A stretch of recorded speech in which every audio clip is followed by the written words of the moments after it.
DSN MUI, yaitu mengenai akad ijarah. Pengertian ijarah. Ijarah adalah akad permindahan hak guna atas suatu barang atau jasa melalui pembayaran sewa tanpa diikuti dengan pemindahan kepemilikan. Ownership milkiyah atas barang itu sendiri.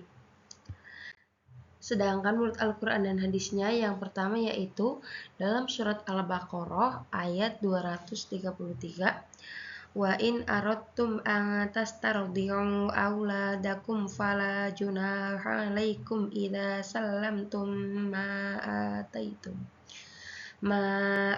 ataitum bil ma'ruf wattaqullaha wa'lamu annallaha bima ta'maluna basir. Dan jika kamu ingin anakmu disusukan oleh orang lain, tidak dosa bagimu apabila kamu memberikan pembayaran menurut yang patut. Bertakwalah kepada Allah dan ketahuilah bahwa Allah Maha melihat apa yang kamu kerjakan. Yang kedua yaitu hadis riwayat Abu Daud dari As-Sa'id ibni Abi Waqqas, yang artinya kami pernah menyewakan tanah dengan bayaran hasil pertanian yang diperoleh dari lahan pinggir jalan atau pinggir parit dan lahan yang dialiri air.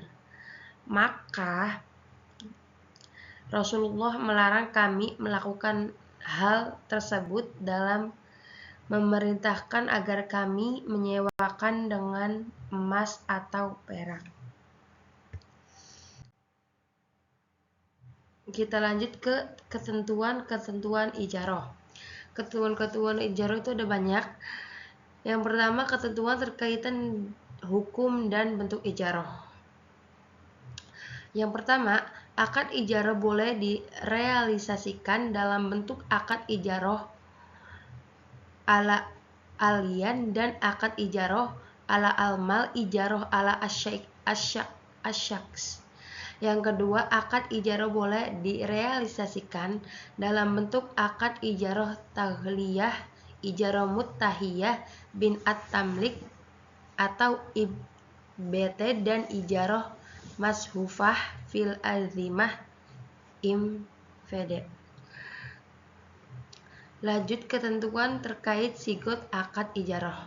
Yang pertama, akad ijarah harus dinyatakan secara tegas, jelas, serta dimengerti oleh mujir, ajir, dan musto. Yang kedua, akad ijarah boleh dilakukan secara lisan, tertulis, tersyarat, dan perbuatan atau tindakan, serta dapat dilakukan secara elektronik sesuai syariah dan peraturan perundang-undangan yang berlaku.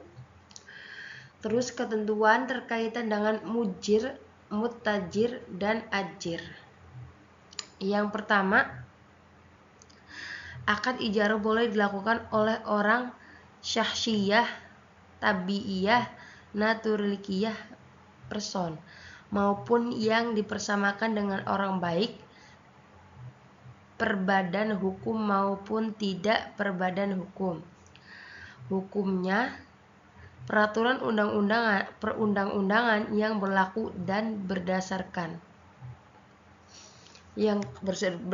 UUD. Yang kedua, mujir, mustajir, dan ajir wajib cakap hukum sesuai dengan syariah dan peraturan perundang-undangan yang berlaku. Yang ketiga, mujir wajib memiliki kewenangan wilayah untuk melakukan akad ijarah, baik kewenangan yang bersifat ashiyah maupun niyabiyah. Yang keempat, mujir wajib memiliki kemampuan untuk menyerahkan manfaat. Yang kelima, mustajir wajib memiliki kemampuan untuk menyerahkan manfaat. Yang terakhir, ajir wajib memiliki kemampuan untuk menyerahkan jasa atau barang tersebut. Hukum yang dibeberkannya itu harus jelas. Lanjut, masih dalam ketentuan terkaitan mal al-fa'ah dan ijarah al-alian. Mal al-manfa'ah harus berupa barang yang dapat dimanfaatkan dan manfaatnya dibenarkan tidak dilarang secara syariah atau mutakawwam.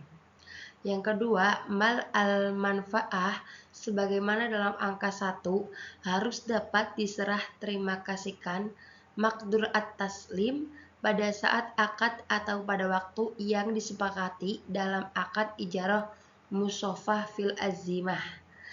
Lanjut, ketentuan terkaitan manfaat dan waktu sewa.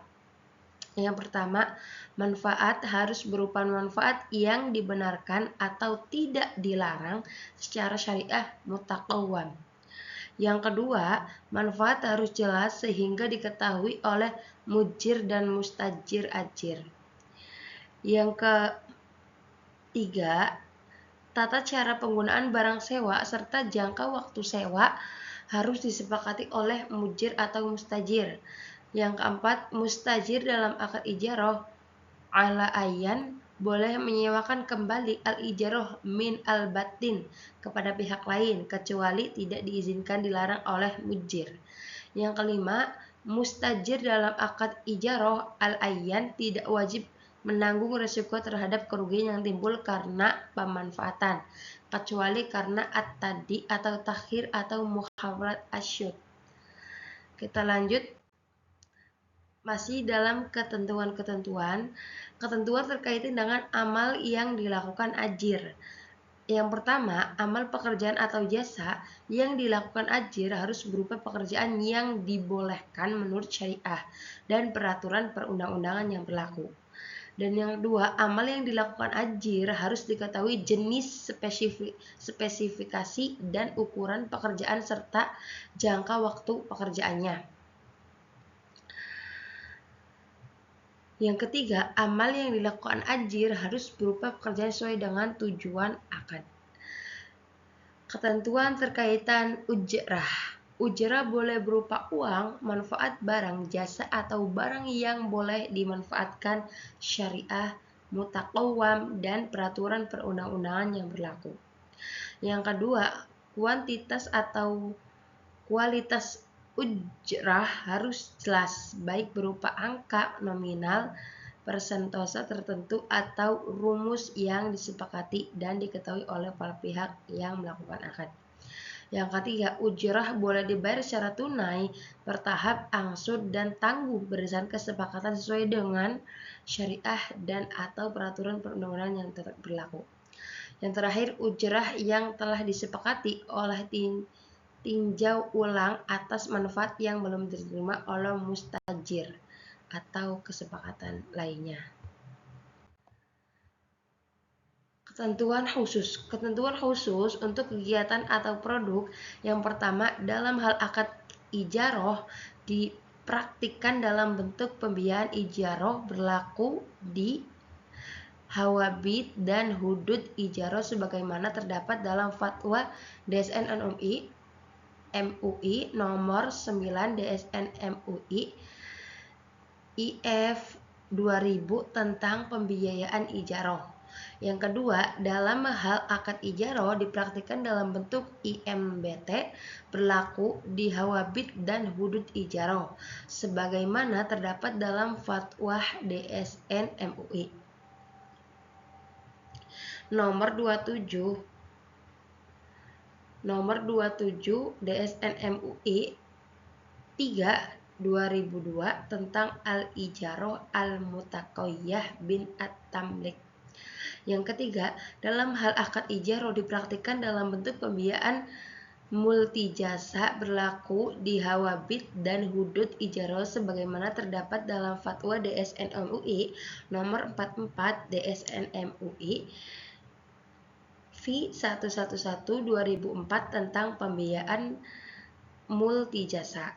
Yang keempat, dalam hal akad ijarah dipraktikkan dalam bentuk IMVD berlaku di hawabit dan hudud ijarah sebagaimana terdapat dalam fatwa DSN MUI nomor 101 DSN MUI X 2016 tentang akad al-ijarah al-Mustafa fi azimah.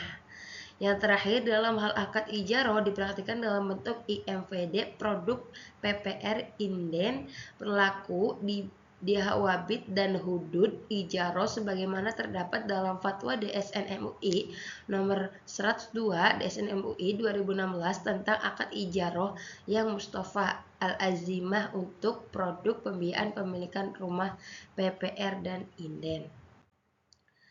Kesimpulannya, itu ada 3. Yang pertama, ketentuan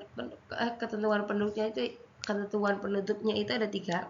Yang pertama, jika salah satu pihak tidak menunaikan kewajibannya atau jika terjadi perselisihan di antara para pihak, maka penyelesaian dilakukan melalui lembaga penyelesaian sengketa berdasarkan syariat sesuai dengan peraturan perundang-undangan yang berlaku setelah tidak tercapai kesepakatan melalui musyawarah. Yang kedua, penerapan fatwa ini dalam kegiatan atau produk usaha wajib terlebih dahulu mendapatkan opini dari Dewan Pengawas Syariah.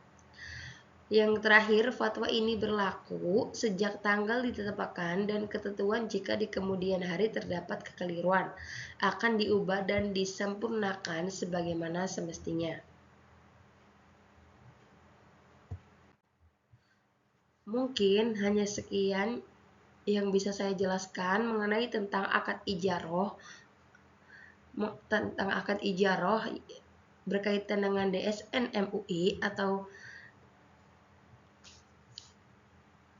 kurang-kurangnya mohon maaf. Wassalamualaikum warahmatullahi wabarakatuh.